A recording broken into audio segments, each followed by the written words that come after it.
Some of you have been waiting with bated breath for this video. Others may only be finding it because of Hallucigenia's popularity. Regardless, I'm happy to have you here, and I feel I must acknowledge the difference between this video and many of my others, as one of my main goals here is to draw attention to Cambrian animals who aren't often spoken of.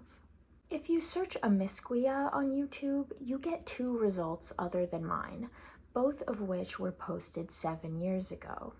Videos about Hallucigenia are posted every few days and rely heavily on shock value.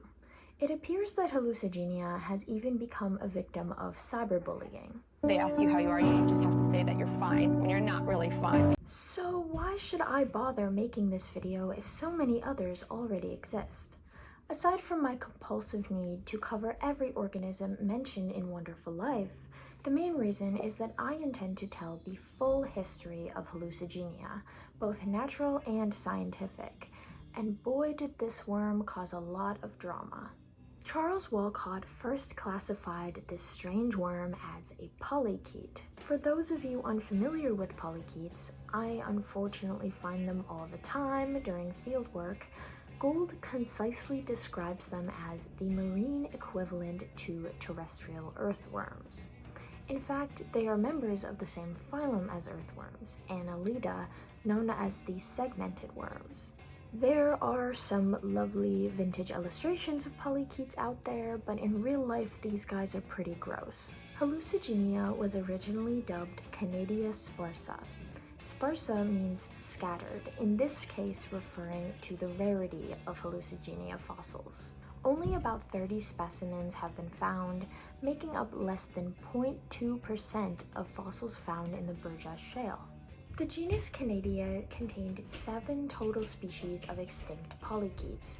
Later, these were all reclassified, either as polychaetes or different phyla entirely. Sparsa was surely not a polychaete as it lacked the signature segmentation, but it did not seem to fit in any other phylum. In 1979, Simon Conway Morris officially dubbed the creature Hallucigenia sparsa, acknowledging its bizarre and dreamlike appearance. Gould also noted that its name may refer to the unlamented age of social experiment, if you know what I mean. Conway Morris took each of Hallucigenia's characteristics into careful consideration during his investigation. On one end is a bulbous mass that sticks out from the rest of the body. Many interpret this as its head, but no evidence exists to prove this beyond our biased logic as cephalized creatures. This region contains no sensory organs or anything that would normally indicate the front of an animal. Moving on to the body, fossils of Hallucigenia show 7 tentacles evenly spaced along its cylindrical shape, each ending in 2 short prongs. Opposite these tentacles are 7 pairs of spines. The spines are puzzling as they show no segmentation and appear to be partially embedded in the main body. 6 of these pairs line up with 6 of the tentacles, with 1 lone tentacle near the bulbous end and 1 lone pair of spines near the other. Past the tentacles are 6 smaller tentacles arranged in some sort of cluster, likely in pairs as well. At the end of the body is perhaps the strangest attribute, a long tube that curves toward the tentacle side of the body. Now, take a moment and imagine yourself as a paleontology grad student. You are browsing Walcott's collection, considering which troublesome creature to take on next, after pondering Amisquia and coming up with no answers. You see Hallucigenia, which by the way is only 1 inch long, and you think, wow, that is quite an interesting worm. You free her from the drawer she's been resting in for the past 60 years. Nothing to her, but a long time to you. You take a closer look at these characteristics that I have just laid out for you. What is your next move? Conway Morris was faced with this very same scenario. He considered the fact that Hallucigenia is bilaterally symmetrical.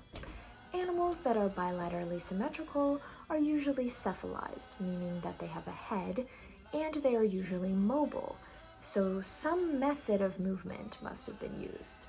The tentacles of hallucigenia are not paired appendages, so they likely could not be used as legs. The spines, however, are paired.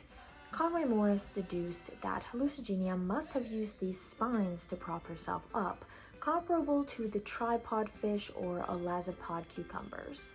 This, unfortunately, does not solve the mobilization issue. Could the spines be used as legs? They are not segmented nor malleable, so Conway Morris developed the idea that perhaps the muscles anchoring the spines use some method of expansion and contraction to move them back and forth. Hallucigenia's tentacles in this case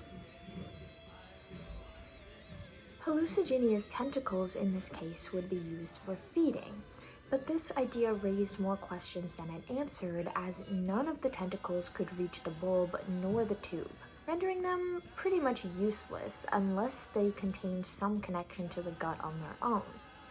This hypothesis is full of holes, and even Conway Morris was not satisfied with the answer, but no other explanation presented itself at the time.